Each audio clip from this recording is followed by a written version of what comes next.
Hey guys, so I'm finally back, and today I thought I'd make a video about the top 5 things that I want to see in the iPhone 8.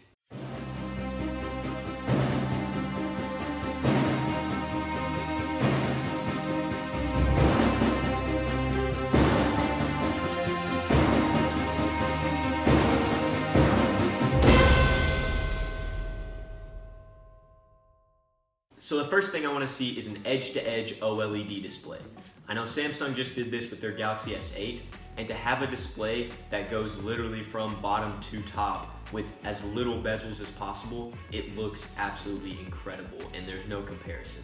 That screen is definitely the best on the market right now, and I think that's something that Apple definitely needs to incorporate. Now, traditionally, Apple has always had an LCD type display, and this would be the first time that they make the switch to OLED.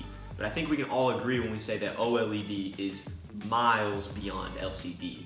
So there's no comparison. This is a must-have feature. And if Apple decides to go with LCD again, I think that could definitely hurt sales. So moving on to number 2, Touch ID.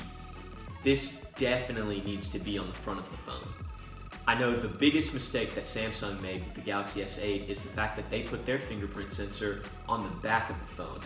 And not only is this really uncomfortable for most people, it kind of defeats the purpose because you can't unlock it with your fingerprint while the phone's laying on its back. Now, yes, most of the time you're probably gonna have your phone in your hand and not laying face down on a table, but if it is laying down on a table, I wanna still have the ability to use my fingerprint and not have to type in some passcode every single time. I think if they can figure that out and get it to work, then that would be something that definitely sets them apart from the Galaxy S8. Number 3, wireless charging. Why is this not a thing yet? I think every single Samsung phone or Android phone in general has wireless charging now, so there's no reason why the iPhone shouldn't have it. The technology's been out there for years, and yet we still don't have wireless charging on iPhone. And while we're talking about charging, why is Quick Charge not a thing on iPhone yet? Qualcomm just announced Quick Charge 4.0, and it charges devices 4 times faster. They're boasting 5 hours of battery life after being plugged in for just 5 minutes. That's insane. If I plug my phone in for 5 minutes, I think I lose 10% battery. And if Apple wants to compete with Samsung, they really have to include both of these features. Moving on to number 4, Bluetooth 5.0. This is another thing that Samsung did really well on the Galaxy S8, and if I'm not mistaken, I think that's still the only phone on the market that has Bluetooth 5.0.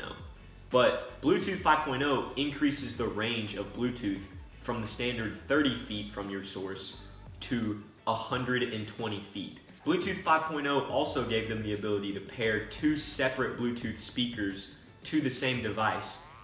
There are companies like Sonos out there who are selling these speaker mesh networks that you can spread out throughout your house and play the same music without having any lag.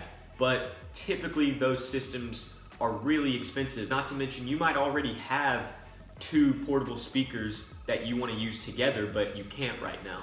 If Apple can include Bluetooth 5.0 in the iPhone 8, I think that would definitely improve the quality of the phone and maybe even reach the point to where it would be worth that $1,000 price point that everyone's talking about.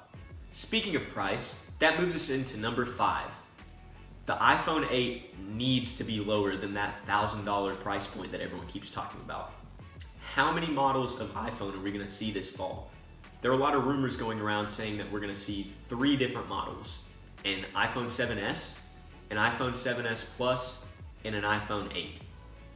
Let me be clear, I don't want to see that.